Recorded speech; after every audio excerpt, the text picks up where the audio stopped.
الحمد للہ وحدہ والصلاة والسلام علی من لا نبی بعدہ اما بعد قال اللہ تعالی الف لام میم ذلک الکتاب لا ریب فیہ ھدی للمتقین وقال النبی صلی اللہ علیہ وسلم خیرکم من تعلم القرآن وعلمہ۔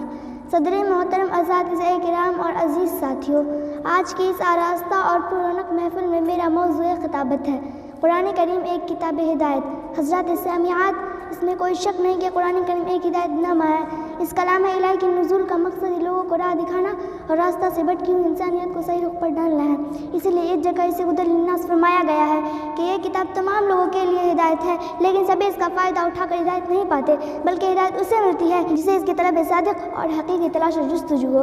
یہ فائدہ اٹھانے والے لوگ ہوتے ہیں جن کے دل میں خوف خدا اور خشیت الہی ہو، اسی لیے ھدی للمتقین فرمایا۔ ایک جگہ نبی اکرم صلی اللہ علیہ وسلم کو خطاب کرتے ہوئے ارشاد فرمایا، کتاب انزلناہ الیک لتخرج الناس من الظلمات الی النور، کہ یہ ایک ایسی کتاب ہے جسے آپ پر اس لیے ہم نے نازل کیا تاکہ آپ لوگوں کو تاریکیوں سے روشنی کی طرف کھینچ لائیں۔ سامعین و سامعات، اللہ تعالیٰ نے اپنے اس کلام پاک میں ایک ایسی تاثیر اور کشش رکھی ہے کہ جو اسے سن لیتا وہ مسحور ہو جاتا۔ تلاوت کی آواز کان میں پڑتے ہی سننے والا بے خود اور مست ہو جاتا ہے، اس قدر قرآن کی عظمت کے سامنے جھک جاتا ہے اور وہ قرآن کا عاشق و شیدائی بن جاتا ہے۔ تاریخ و سیرت کی صفات اس طرح کے بے شمار واقعات و حکایات سے پر ہیں۔ ان واقعات میں سب سے مشہور واقعہ خلیفہ ثانی عمر فاروق رضی اللہ عنہ کے اسلام لانے کا ہے۔ آخر کیا چیز تھی جس نے ان کے پتھر جیسے دل کو موم بنا دیا؟ کون سی ایسی کشش تھی جس نے انہیں اپنی طرف کھینچ لیا؟ کون سی وہ تاثیر تھی جس نے انہیں اتنا متاثر کر دیا؟ کون سا وہ جادو تھا جو سر چڑھ کر بولا؟ کون سی وہ طاقت تھی جس کے سامنے انہوں نے بے اختیار و بے ساختہ سر تسلیم خم کر دیا؟ حضرات، غور کیا جائے تو معلوم ہوگا کہ یہ سب قرآن کریم کی ہدایت کا کرشمہ اور اس کی ہدایتی پہلو کا مظہر تھا۔ اسی طرح ہمیں سیرت و سیرت کے اوراق میں حضرت طفیل دوسی رضی اللہ عنہ کا واقعہ نمایاں طور پر نظر آتا ہے، جنہوں نے بہت ہی رد و قدح کے بعد حضور اکرم صلی اللہ علیہ وسلم سے قرآن کی تلاوت سنی اور مشرب باسلام ہوئے۔ وہ بڑے شاعر تھے اور کلام کے پیچ و خم، زیر و بم، اس کے نشیب و فراز اور طور چڑھاؤ سے واقف تھے، لیکن قرآن کی آیتیں سن کر ایسے گرویدہ ہوئے کہ اسلام قبول کیے بغیر نہ رہ سکے۔ حضرات، قرآن کریم سے بے شمار لوگوں نے ہدایت پائی ہے اور اپنی زندگی کی شب تاریک میں اپنے دل ربانی کا اس سے کام لیا ہے۔ یہ بہت سے بھٹکے ہوئے عواموں کو سوئے حرم لے کر چلا ہے۔ اس سے نامعلوم کتنے گمراہ راہیاب ہو گئے اور کتنے راہزن راہبر ہو گئے، کتنے بے نصیب نصیب آور ہو گئے اور نہ جانے کتنے ایسے لوگ جو جہنم کے مستحق تھے جنت کے وارث بن بیٹھے۔